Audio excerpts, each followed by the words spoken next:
देखिए, एक बहुत विशेष प्रकार का क्वेश्चन आज आजकल एसएससी बहुत पूछ रहा है। एसएससी के तमाम एग्जाम्स में ये क्वेश्चन रिपीटेडली पूछा जा रहा है। पहले ऐसा क्वेश्चन नहीं बनता था।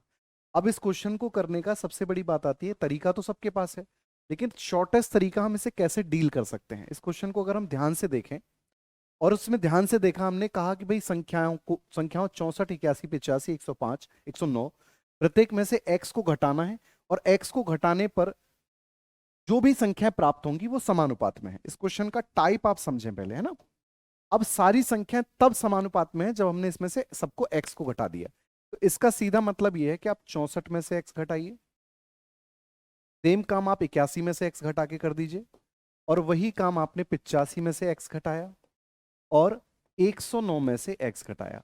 अब बहुत सारे लोग ऐसे इसे कई कई तरीकों से, मतलब अपने अपने तरीके से अप्रोच कर सकते हैं। कॉम्पोनेंटो डिविडेंटो लगा दिया, एक्स की वैल्यू फाइंड आउट कर ली, या डायरेक्ट मल्टीप्लाई किया, क्वाड्रेटिक बनाया, वो सबसे गंदा तरीका होगा, फिर एक्स की वैल्यू निकाल ली। तो एक्स की वैल्यू क्यों चाहिए? क्योंकि हमें पूछा क्या है, क्वेश्चन में पूछा x+3 और 2x-1 के बीच का मध्य अनुपात पता करिए। क्या पता करिए? इनके बीच का मध्य अनुपात पता करिए। तो सबसे पहले आपको इसी पॉइंट को फोकस करना है और देखना है कि हमें पूछा क्या है। अच्छा, मध्य अनुपात आप सब जानते होंगे। मध्य अनुपात यानी मीन प्रोपोर्शन जब भी निकाला जाता है, मीन प्रोपोर्शन जब भी निकाला जाता है तो कैसे निकाला जाता है? इसका डायरेक्ट फॉर्मूला आपने अलग अलग जगह से देखा होगा। क्या होता है? x+3 इंटू 2x-1, ये होता है। अब इस क्वेश्चन को हम ध्यान से देखेंगे और बस देखकर ही सॉल्व हो जाएगा। कैसे? देखिए, अच्छा, किसी भी एक जो जो पॉइंट आपको मैं बोलता जा रहा हूं वो पॉइंट आपके दिमाग में आ जाने चाहिए, क्वेश्चन सॉल्व हो जाएगा। अब मीन प्रोपोर्शन, यही हमारा आंसर भी होगा। भाई इन्हीं में से कोई सा 1 2 3 4 चार ऑप्शन में से कोई आंसर होगा। अब ध्यान से समझिएगा कैसे। भाई 2x-1 है, आपको नहीं लगता यहां से प्राप्त संख्या हमेशा एक विषम संख्या बनेगी? यहां से जो भी संख्या प्राप्त होगी, कोई भी संख्या प्राप्त हो, यहां से प्राप्त होने वाली संख्या 2x-1 जो होती है वो एक विषम संख्या का रूप होता है। आप एक रखें, दो रखें, तीन रखें, चार रखें, क्योंकि 2x क्या है? एक सम संख्या। उसमें से एक माइनस करने पर आपको हमेशा कैसी संख्या मिलेगी? ऑड। यानी यहां से ऑड संख्या मिलनी चाहिए। इनटू इसके साथ होगा, और जो कुछ भी आएगा, जो भी आएगा उसका ही हमें अंडर रूट लेना है। ठीक। अब इस पॉइंट को आप समझेंगे कि भाई हमने जब मल्टीप्लाई किया तो हमें मीन प्रोपोर्शन मिला। x+3 इंटू में आएगा यहां पे 2x-1। अब क्या क्या ऑप्शंस हैं हमारे पास? 15, 30, 18, 20 सबको लिख लीजिए।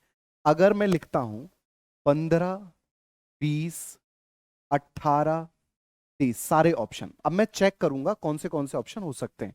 इसका अंडर रूट लेने पे 15 मुझे मिल सकता है क्या? अगर मुझे 15 मिलेगा तो मैं 15 के पहले फैक्टर करके देखूंगा। 15 के फैक्टर क्या होते हैं? 3 गुणा 5। यानी इसके अंदर क्या होना चाहिए? ये तभी संभव होगा जब इसके अंदर क्या होगा? 3 गुणा 3 गुणा 5 गुणा 5। ध्यान से सुनते जाना, बहुत अच्छा क्वेश्चन है, बहुत अच्छा। 3 गुणा 3 गुणा 5 गुणा 5 अगर होगा तो एक 3 और एक 5 बाहर आके 15 बना देगा। अच्छा, और ये भी दो संख्याओं का क्या है? मल्टीप्लीकेशन है। यानी एक संख्या और दूसरी संख्या। अब ये क्या हो सकती है? मैं इस पे फोकस कर रहा हूं, ये क्या हो सकती है? ये एक ऑड होगी। एक क्या होगी? ऑड संख्या होगी। अच्छा, ऑड संख्या किस किस तरीके से यहां पे बनाई जा सकती है? 3 तिया 9। 3 तिया 9, तो ये 9 भी हो सकती है। 3 तिया 9 पंजे 45, ये 45 भी हो सकती है। पचम 25, यानी ये 25 भी हो सकती है। यही है पॉसिबिलिटी। 3 पंजे 15, या तो 5 पचम 25 थी 75, 75 भी हो सकती है। मतलब कई सारी पॉसिबिलिटीज हैं, लेकिन इतना भी है कि इर्द गिर्द ही आएंगी संख्या, बहुत बहुत बड़ा अंतर नहीं आएगा। बहुत बड़ा अंतर नहीं आएगा। अगर मैं ये कहता हूं 5 पचम 25 थी 75 यही है, तो ये 3 होनी चाहिए फिर, तो इतना अंतर नहीं आ पाएगा। 3 पंजे 15, 5 तिया 15, ये 15 15 हो सकता है।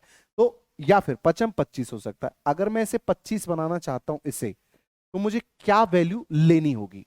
अगर मैं इसे 25 बनाना चाहता हूं तो x की मुझे क्या वैल्यू लेनी होगी? 13। x की वैल्यू जैसे ही मैं 13 लूंगा तो 13 गुणा 2 -1 बराबर 25 बनेगा। ठीक है। अगर ये 5m 25 है तो इसे क्या होना पड़ेगा? 9, क्योंकि 3 तिया 9। क्या ये 13 पे 9 बन जाएगा? नहीं बनेगा। ठीक। तो ये तो पॉसिबिलिटी हो गई बाहर। ये पॉसिबिलिटी तो हो गई बाहर, मतलब ये तो हो नहीं सकता। 15 तो हो नहीं सकता। अब आते हैं 20 पे।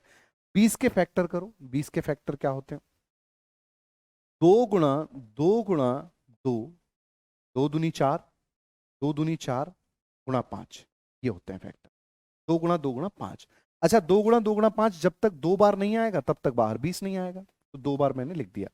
अब क्या क्या पॉसिबिलिटीज हैं यहाँ पे, अगर मैं इसे देखता हूं ध्यान से तो क्या है, क्या है भाई, मैं अगर इसे निकालना चाहता हूं, मैं अगर इसे निकालना चाहता हूं तो मैं क्या बोलूंगा कि भैया आप जो है इसे ऑड लो, तो पांच पचम 25, पचम 25 ले सकते हैं। अच्छा, पचम 25 दूनी 50 कर सकते हैं क्या, नहीं, सम बन जाएगा।